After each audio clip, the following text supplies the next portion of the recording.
everybody, how's it going? Welcome back to Copper Jacket TV. So today we're going to be talking about one of the most important cases going on in the entire country right now. Currently sits before the Ninth Circuit Court of Appeals, and the case is Duncan v. Bonta. Now, if you're not aware, Duncan v. Bonta is a case that challenges California's ban on magazines that can hold more than 10 rounds, and this case has been around the block, and pretty much every state in the country is weighing in on it. So let's talk about what's going on.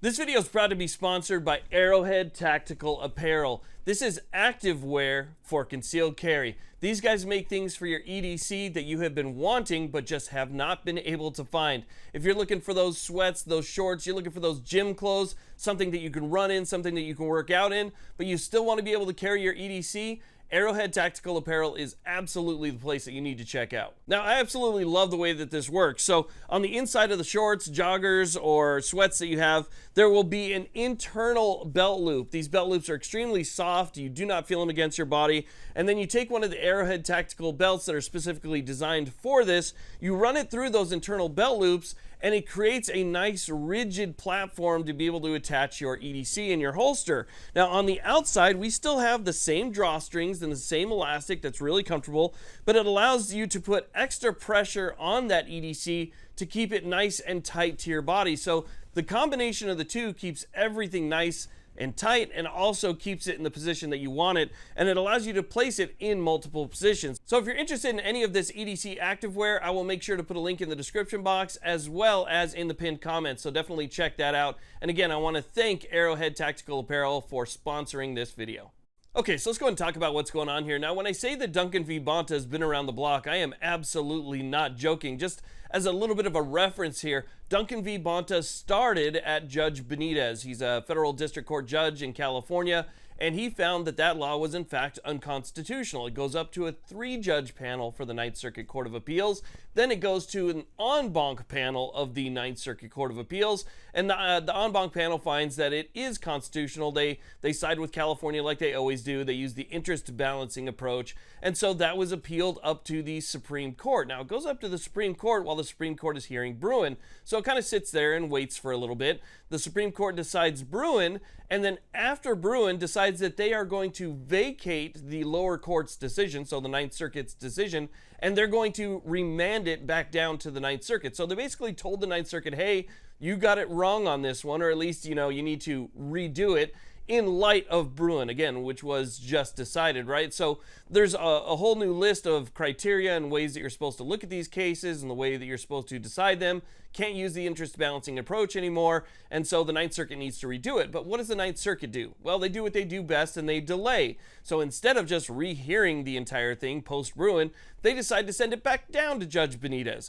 Once again, in a massive opinion, this guy writes really long, thorough opinions. He says, again, it is unconstitutional. It was unconstitutional before, and post-Bruin, it's still unconstitutional. It goes back up to the Ninth Circuit Court of Appeals to a 3-judge panel, except this time, the Ninth Circuit decides to play games and skips that panel, which would have been favorable to us, and decides to hear it just right off the bat en banc. Okay, but now they're delaying and delaying and delaying. However, it looks like we might have some arguments in this case again in March of 2024. So again, this is a case that has gone full circle now almost twice completely. Now, what's interesting about this case and what we're really focusing on today is the fact that pretty much the entire country is laser focused on this case, depending on which side of the fence that they land on. So we have a bunch of states that have decided that they're going to pen a letter to the Ninth Circuit Court of Appeals in favor of California's mag ban, and we have an entire set of states that have written a letter, a brief, to the Ninth Circuit Court of Appeals in opposition to California's mag ban. And some of these states might surprise you because some of these states are considered red, they're considered conservative states, or they currently have good Second Amendment laws, right? So they don't have too many. There's not too many infringements going on in those states. So it's surprising to see that these states are asking for the ban to remain in effect. So in support, we have DC, which is kind of an obvious one. We have the state of Arizona, which kind of surprises me because there is no ban like that currently in the state of Arizona. And so it makes me think that quite possibly they could be waiting on the outcome of this case in the Ninth Circuit before moving forward with something that they might want to do. So be aware that if we fail in the Ninth Circuit, we may see something like this coming to Arizona soon. Then we have Colorado, Connecticut, Delaware, Hawaii, Illinois, Maine, Maryland, Massachusetts, Michigan, Minnesota, New Jersey, New York, Oregon, Pennsylvania, Rhode Island, Vermont, and the state of Washington, and, surprisingly enough, another one here, the state of Wisconsin, all of which are watching this so close that they're willing to sign on to a brief to the Ninth Circuit to uphold California's ban.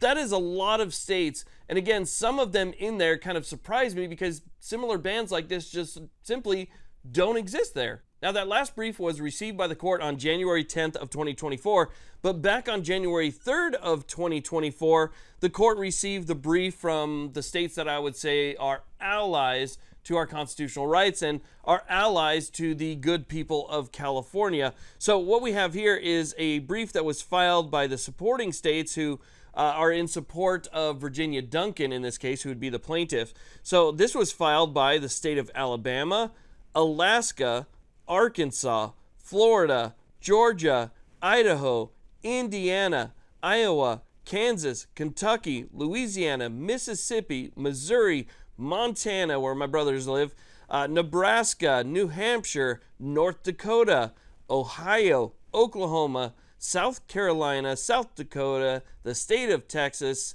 thank you guys, Virginia, and West Virginia, and then Wyoming as well. So they are in support of overturning the ban on magazines. But really the main reason that I'm making this video is to highlight the massive number of states that support an unconstitutional law like this. I mean, if we just take a look at the plain text of the Second Amendment, this law is unconstitutional. But if we dive deeper and we look into, post-Bruin historical analogs from 1791, the date that it was ratified, up to the Reconstruction era, let's say the 1860s, if we go all the way from that period to the latest period in the late 1800s, there is nothing that is analogous to the law that California has. There is nothing that we can use as a direct comparison that would say that this law should stand as it is today. But even with those glaring factors, the Ninth Circuit somehow finds a way to push this out, make it last longer, and then still side with the state of California. So there is still a possibility that this could end up going back up to the Supreme Court. I believe that if it does, the Supreme Court would take this case, especially given the fact that it's been up there once before. They vacated and remanded, and now it's made its way through this entire process again and somehow made it back up to their door. I do believe that they would take it this time, but there is, with the Ninth Circuit, never a 100% chance of a win. And sometimes, we can kind of look at the Ninth Circuit and just kind of write it off, but maybe, since it is so glaring, maybe they will get it right this time, even though I highly doubt it. I'm just trying to stay optimistic. But there is a reason why we have so many states out there that don't want to see this ban overturned. It basically just, it validates our arguments. It shows that what these states are doing are unconstitutional. And again, it allows an open door for lawsuits in those states to use the Ninth Circuit's decision, if it's favorable in our opinion, if it's favorable, to overturn laws in their state as well. So, I mean, this is really a battle of pro-freedom versus, I don't even know what to call the other side, anti-freedom states. And that's kind of what it boils down to, right? We have states that are for freedom. We have states that are against freedom. And they're showing their true colors right now. And they're putting their names out there and saying, hey, we support the ban, or hey, we support freedom. That's pretty much the bottom line there. But I wanted to make you guys aware of it in case you live in one of those states. Now you know where your state stands, officially, right, with a ban of this nature. So again, I would be a little bit concerned if I lived in one of those states that was for the ban and they don't currently have a ban yet. I would be watching this case fairly closely. Again, it's Duncan v. Bonta. If you guys want, I will put a link down below to where you can keep up with it on your own. And I want to thank you all very much for watching. Please like, subscribe. You guys have a great day.